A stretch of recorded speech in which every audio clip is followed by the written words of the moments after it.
pendapatan dan diskriminasi.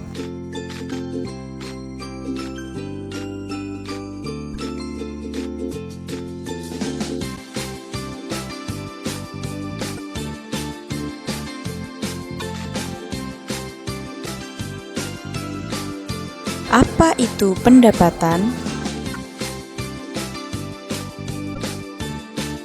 Pendapatan atau upah merupakan hak pekerjaan yang diterima dan dinyatakan dalam bentuk uang sebagai imbalan kepada pekerja menurut suatu perjanjian kerja.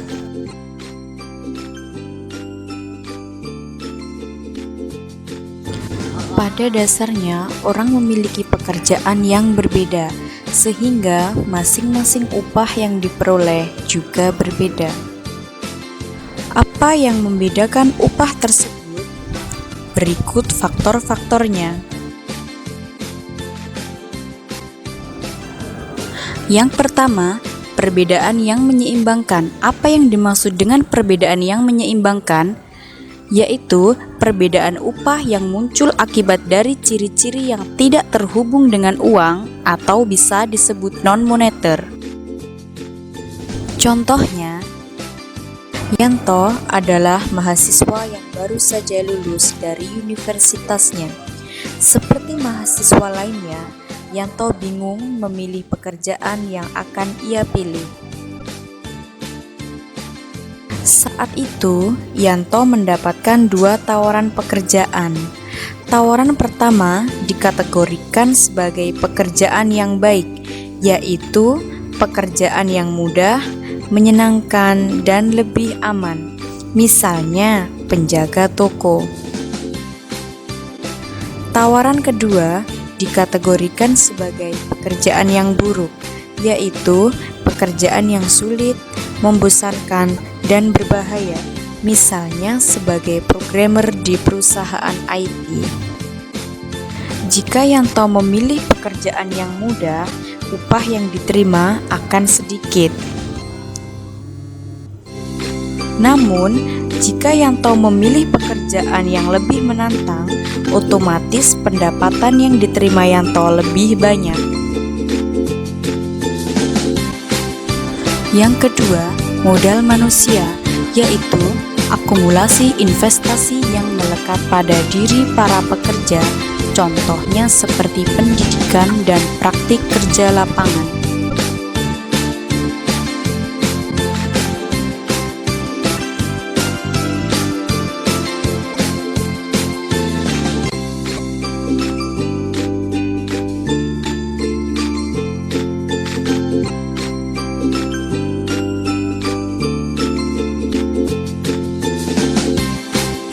Ada banyak macam modal manusia, yaitu kekayaan, pendidikan, penampilan menarik.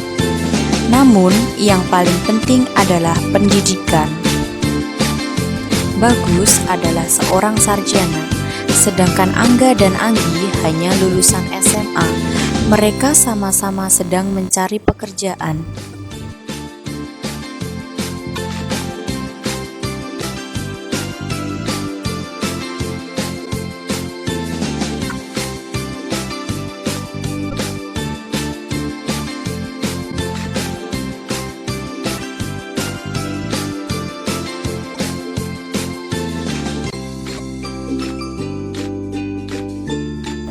Yang ketiga, kemampuan, upaya, dan kesempatan. Kemampuan adalah kapasitas seseorang individu atas apa yang bisa dilakukannya.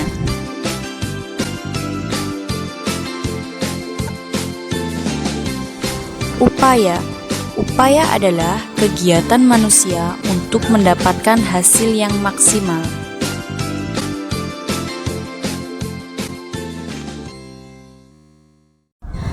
Kesempatan yaitu situasi yang dihadapi dan memiliki peluang besar untuk mendapatkan hasil yang maksimal.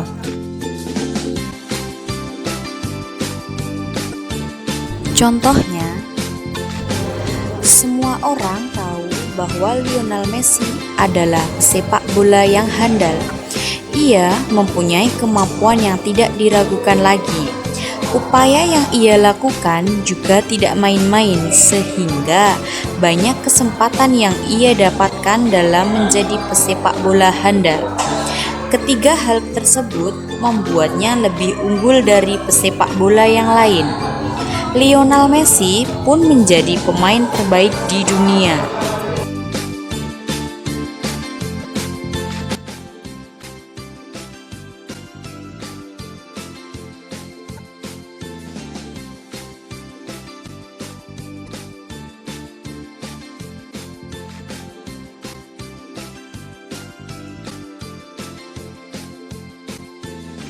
Seorang mahasiswa belajar dengan sungguh-sungguh hingga ia lulus dengan IPK terbaik. Ketika melamar pekerjaan, IPK yang tinggi merupakan sinyal bagi perusahaan yang menunjukkan bahwa ia merupakan orang yang kompetitif. Orang-orang memiliki kemampuan dan usaha yang berbeda-beda, dan perbedaan-perbedaan ini membawa pada perbedaan pendapatan. Andin berbakat dalam bidang menari balet. Jika Andin bersungguh-sungguh mendalami bakat baletnya, maka ia akan menjadi seorang balerina profesional dan akan mendapatkan upah yang banyak. Namun, jika Andin mendalami di bidang lain, maka hasil yang diperoleh tidak akan maksimal. Otomatis pendapatan yang diterima juga tidak akan maksimal. Ternyata, meskipun perbedaan pekerjaan menimbulkan perbedaan upah, adapun upah sendiri memiliki: pertama, peraturan upah minimum; kedua, serikat pekerja; ketiga, upah efisiensi, sehingga tidak semena-mena dalam pemberian upah.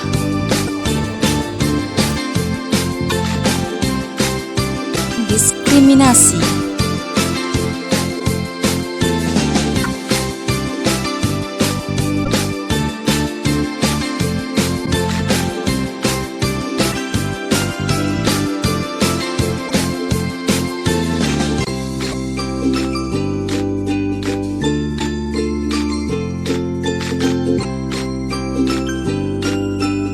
Setiap orang memiliki banyak perbedaan.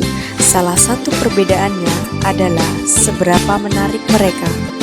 Misalnya, seorang aktor bernama Brad Pitt adalah laki-laki yang tampan. Karenanya, filmnya menarik banyak penonton. Penonton yang banyak itu berarti pemasukan untuk Tuan Brad Pitt. Lalu, bagaimana manfaat ekonomi dari kecantikan? Ahli perekonomian tenaga kerja, yaitu Tuan Habermas dan Tuan Fiedel, menjawab pertanyaan tersebut. Dalam penelitiannya yang berjudul American Economic, beliau menemukan bahwa kecantikan menentukan upah. Orang yang menarik memperoleh upah lebih tinggi dibandingkan dengan orang-orang yang berpenampilan biasa.